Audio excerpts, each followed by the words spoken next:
Bismillahirrahmanirrahim. Assalamualaikum warahmatullahi wabarakatuh. Alhamdulillah, assalatu wassalamu ala rasulillah, wala hawla wala quwwata illa billah, amma ba'du. Puji beserta syukur kita sampaikan kehadirat Allah subhanahu wa ta'ala atas segala limpahan nikmat dan karunia yang telah Allah berikan kepada kita. Selawat berakaikan salam kita sampaikan kepada junjungan alam Nabiyuna Muhammad sallallahu alaihi wasallam yang merupakan suri teladan bagi umat manusia. Sama-sama kita bermohon kepada Allah Subhanahu wa taala semoga kelak pada yaumul mahsyar kita mendapat syafaat dari baginda Rasul Muhammad sallallahu alaihi wasallam. Amin amin ya rabbal alamin. Saudara-saudaraku kaum muslimin dan muslimat yang dimuliakan Allah Subhanahu wa taala. Syukur alhamdulillah Allah masih beri kita kesempatan berpuasa di bulan suci Ramadan 1441 Hijriah ini. Dan kita juga memohon kepada Allah mudah-mudahan kita diberikan kekuatan, diberikan kesehatan sehingga kita dapat menuntaskan kewajiban kita berpuasa di bulan suci Ramadan sampai akhir Ramadan nantinya. Amin amin ya rabbal alamin. Saudara-saudara kaum muslimin dan muslimat yang dirahmati Allah Subhanahu wa taala. Pada satu hari ada seorang sahabat yang datang kepada Rasulullah sallallahu alaihi wasallam. Dan sahabat ini bertanya kepada baginda Rasul, "Ya Rasulullah, ausini bi syai'in yanfa'uni Allahu bihi." Wahai Rasulullah, kata sahabat ini, berikan kepadaku nasihat yang mana nasihat ini yang dapat mendekatkan diriku kepada Allah Subhanahu wa taala agar diriku selamat dunia sampai nanti ke akhirat kelak. Rasulullah sallallahu alaihi wasallam menjawab pertanyaan sahabat tersebut. Wahai sahabatku, kata baginda Rasulullah sallallahu alaihi wasallam, jika engkau ingin dekat dengan Allah Subhanahu wa taala, jika engkau ingin selamat dunia dan akhirat, maka yang pertama kata baginda Rasul sallallahu alaihi wasallam, akthir dzikral maut yusallika 'anid dunya. Yang pertama kata Rasulullah sallallahu alaihi wasallam, perbanyaklah ingat dengan kematian. Maka dengan memperbanyak mengingat kematian ini dapat menghibur kita dari kehidupan dunia ini. Saudara-saudaraku kaum muslimin dan muslimat yang dimuliakan Allah Subhanahu wa taala, Ramadan merupakan bulan penuh berkah, rahmah, maghfirah Allah Subhanahu wa taala. Kesempatan besar yang Allah berikan kepada kita untuk banyak berenung, untuk banyak bermuhasabah, untuk mempersiapkan bekal kita menuju negeri akhirat, mempersiapkan bekal kita menuju kematian kita. Karena baginda Rasulullah SAW mengatakan dalam sebuah sabdanya, umatku yang paling cerdas, kata baginda Rasulullah SAW, dialah umatku yang mempersiapkan bekal kematiannya. Kenapa kita harus ingat dengan kematian? Agar kita sadar bahwa hidup di muka bumi ini ada batasannya. Agar kita sadar sehingga kita tidak berpesta pora, menyibukkan diri dengan kehidupan dunia ini, lupa negeri akhirat yang merupakan tempat kita abadi kekal selama-lamanya. Dengan memperbanyak mengingat kematian ini, tentu akan ada rem dalam kehidupan kita. Karena kita mengetahui bahwa usia kita ini ada batasannya. Sudah banyak saudara-saudara kita yang mendahului kita. Sudah banyak saudara-saudara kita yang telah dipanggil oleh Allah Subhanahu wa taala. Tentu ini menjadi iktibar, pelajaran buat diri kita. Perbanyak ingat dengan kematian. Kalau kita memperbanyak ingat dengan kematian, itu artinya kita mempersiapkan bekal kita menuju negeri akhirat. Sebab kita tidak tahu kapan ruh kita ini akan dicabut oleh Allah Subhanahu wa taala. Sebab kita tidak tahu di mana kita akan dipanggil oleh Allah Subhanahu wa taala. Sebab kita tidak tahu bagaimana cara Allah Subhanahu wa taala menyambut roh kita ini. Kita hanya mampu berupaya dan berusaha. Seraya terus berdoa kepada Allah Subhanahu wa taala. Memohon kepada Allah Subhanahu wa taala agar Allah wafatkan kita husnul khatimah, agar Allah Subhanahu wa taala menjadikan akhir kalam kita la ilaha illallah. Saudara-saudaraku kaum muslimin dan muslimat yang dimuliakan oleh Allah Subhanahu wa taala, akthir dzikrul maut yusallika 'anid dunya. Lalu yang kedua kata baginda Rasulullah sallallahu alaihi wasallam, washkurillah yazidka fin ni'am. Perbanyaklah bersyukur kepada Allah Subhanahu wa taala. Niscaya Allah akan menambah nikmatnya kepadamu. Ini yang kedua. Bersyukur kita kepada Allah. Tahun ini Allah masih beri kita kesempatan untuk berpuasa di bulan suci Ramadan. Banyak saudara-saudara kita yang selalu dipanggil oleh Allah Subhanahu wa taala, yang bercita-cita, yang berkeinginan untuk merasakan nikmatnya ibadah di bulan suci Ramadan ini. Tapi apa hendak dikata, Allah terlebih dahulu memanggil mereka menghadap Allah Subhanahu wa taala. Bersyukur kita kepada Allah Subhanahu wa taala. Ramadan merupakan bulan jamuan Allah Subhanahu wa taala. Bukan lagi manusia yang menjamu manusia, tapi Allah Subhanahu wa taala yang menjamu manusia. Bayangkan ketika ada tamu agung yang datang ke rumah kita, tentu kita akan persiapkan segalanya, dari tempatnya, dari makanannya, dari minumannya. Kenapa? Tamu agung datang ke tempat kita. Ramadan merupakan bulan jamuan Allah. Allah menjamu kita. Bukan lagi manusia yang menjamu kita, tapi Allah yang menjamu kita. Tidakkah kita bersyukur kepada Allah Subhanahu wa taala? Bagaimana Allah Subhanahu wa taala menjamu umat manusia di bulan suci Ramadan ini? Allah jamu kita dengan membentangkan maghfirahnya. Allah bentangkan rahmatnya. Allah hindarkan kita dari api neraka. Subhanallah, pahala dilipat gandakan oleh Allah Subhanahu wa taala. Bahkan pahala sunnah diganjar dengan pahala wajib.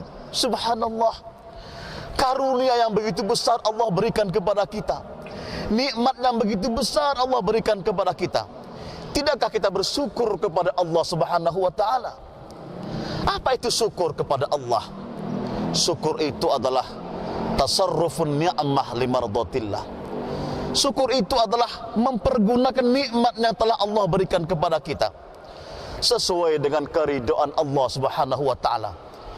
Di saat kita melangkahkan kaki kita, kita langkahkan kaki kita di tempat yang diridhoi oleh Allah Subhanahu wa taala.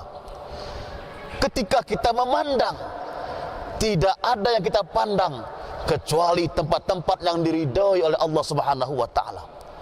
Saat kita pergunakan lisan kita untuk berucap hal-hal yang baik, berucap hal-hal yang tidak menyakiti perasaan saudara-saudara kita, ini bagian daripada syukur kita kepada Allah Subhanahu wa taala.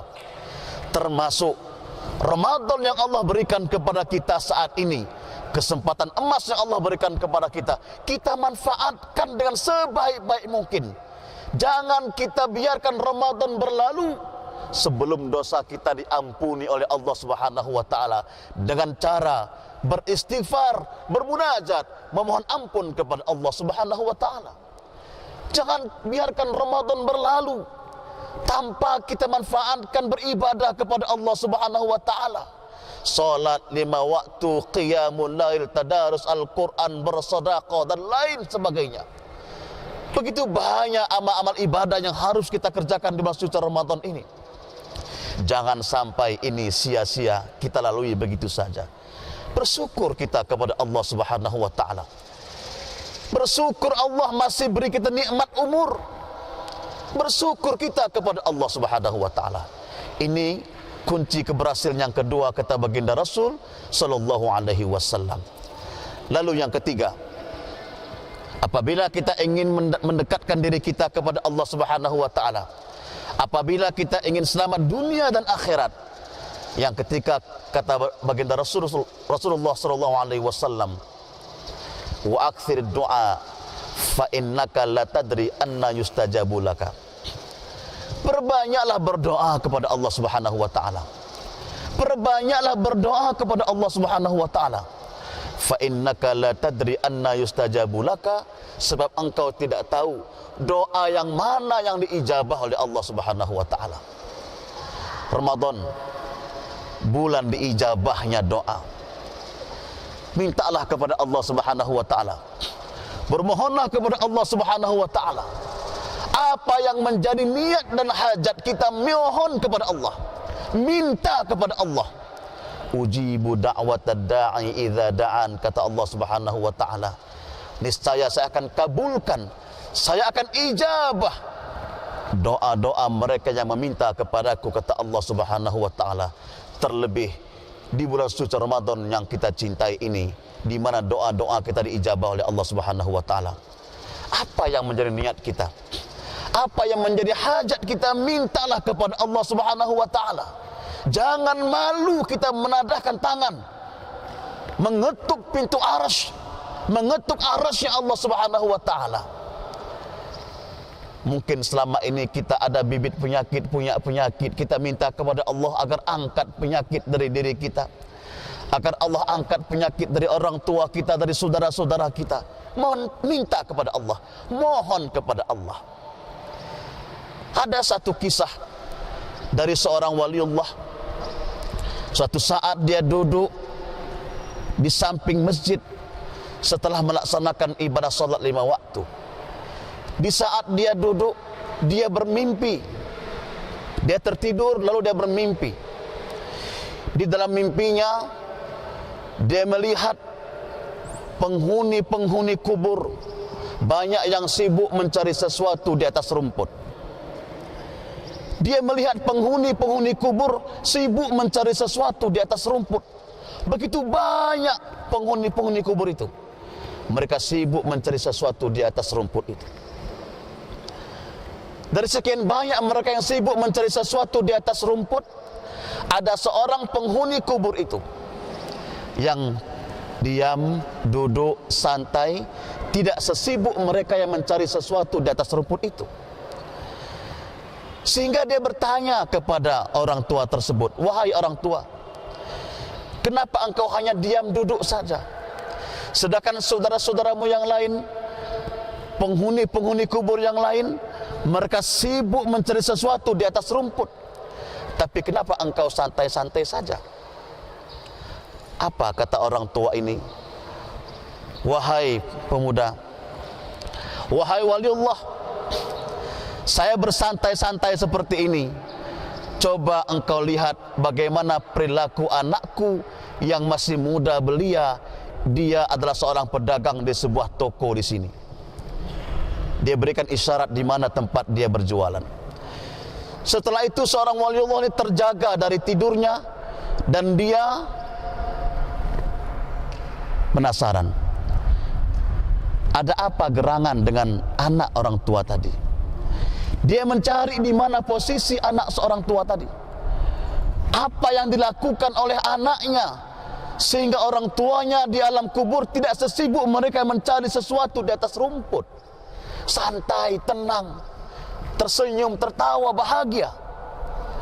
Dia mencari di sekitar masjid ada pasar. Dia mencari sosok pemuda, seorang pedagang di situ. Dia perhatikan satu persatu, dia keliling ke pasar itu. Akhirnya dia melihat ada sosok pemuda, seorang pedagang yang tekun berupaya dan berusaha. Kalau tidak ada ya pembeli datang ke tempat dia berjualan, dia membaca Al-Quran, dia tadarus Al-Quran, dia menghafal Al-Quranul Karim. Begitu ada datang pembeli, dia letakkan Al-Qurannya dengan baik dan benar, dia layani pembelinya dengan baik. Setelah pembeli itu berangkat, dia kembali mengambil Al-Qur'annya, dia baca lagi Al-Qur'annya, dia tadarus Al-Qur'an, dia menghafal Al-Qur'an, yang mana setiap bacaan-bacaannya dia hadiahkan pahalanya kepada orang tuanya. Dia berdoa kepada Allah Subhanahu wa taala, "Ya Allah, ya Tuhanku, sampaikanlah pahala bacaan Qur'anku ini kepada kedua orang tuaku." Itulah doa sang anak yang dipanjatkan kepada Allah Subhanahu wa taala. Fadilah baca Qur'annya dia hadiahkan pahalanya kepada kedua orang tuanya. Kenapa orang tua yang lain, penghuni-penghuni kubur yang lain, sibuk mencari sesuatu di atas rumput? Dia mencari doa-doa anaknya, dia mencari doa-doa sanak familinya, dia mencari doa-doa handai tolannya. Tidak ada yang mendoakannya. Alangkah malang nasibnya, alangkah sedih nasibnya. Dia mencari doa-doa yang datang kepadanya. Tapi alangkah beruntung dan bahagianya ketika ada seorang anak yang selalu memanjatkan doa kepada kedua orang tuanya, kepada saudara-saudaranya. Alangkah bahagianya orang tuanya di alam kubur. Dia tidak sesibuk mereka yang mencari sesuatu di atas rumput tadi. Ini iktibar bagi kita, terutama bagi kita yang orang tua kita telah tiada. Tentu ketika orang tua kita telah tiada, tidak sempurna rasanya Ramadan kita. Kenapa? Biasanya ketika berpuasa di bulan suci Ramadan, kita berkumpul dengan saudara-saudara kita, kita berkumpul dengan famili-famili kita, berkumpul dengan handai taulan kita, berkumpul dengan ayah, berkumpul dengan ibu. Tapi satu persatu famili kita dipanggil oleh Allah Subhanahu wa taala, terutama kedua orang tua yang begitu berjasa di dalam kehidupan kita. Apalagi tahun ini merupakan tahun pertama di antara kita berpuasa di bulan suci Ramadan tanpa kedua orang tua kita. Tentu tersentuh hati kita, tentu bersedih kita. Tapi tidak cukup dengan bersedih, perbanyaklah berdoa kepada Allah Subhanahu wa taala. Dengan doa kita kepada Allah Subhanahu wa taala, insya Allah sampai kepada kedua orang tua kita, dan orang tua kita akan merasakan bahagia dari doa-doa yang kita sampaikan kepada mereka.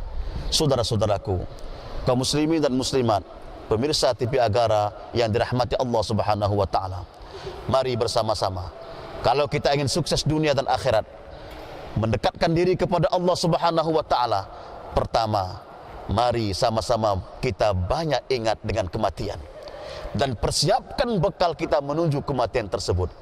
Lalu yang kedua, perbanyaklah bersyukur kepada Allah Subhanahu wa taala.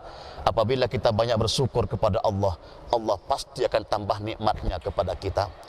Lalu yang ketiga, mari bersama-sama di bulan suci Ramadan yang penuh berkah ini, kita perbanyak doa kepada Allah Subhanahu wa taala, karena kita tidak tahu doa yang mana yang akan diijabah oleh Allah Subhanahu wa taala. Apa yang menjadi niat dan hajat kita, kita mohon kepada Allah. Terutama wabil khusus, kita doakan kedua orang tua kita.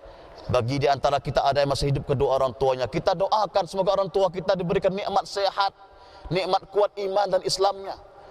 Bagi orang tua kita yang telah tiada, kita doakan, kita mohon kepada Allah, semoga Allah lapangkan kuburnya, semoga Allah jadikan kuburnya dari taman-taman surganya. Insya Allah inilah bakti kita selaku anak yang mampu kita persembahkan kepada kedua orang tua kita. Walaupun itu kita lakukan, tentu belum mampu membalas jasa-jasa kedua orang tua kita, apalagi sampai kita alpa kepadanya. Mudah-mudahan Ramadan kali ini Ramadan terbaik yang kita lakukan, dan ini adalah rasa syukur kita kepada Allah Subhanahu wa taala. Terima kasih, semoga bermanfaat. Jalan-jalan ke Mangga 2, di tengah jalan jumpa sama si Lela. Untuk apa gunanya jatuh cinta kalau ngaji pun kita tidaklah bisa? Untuk apa pakai baju batik kalau tidak pakai selendang?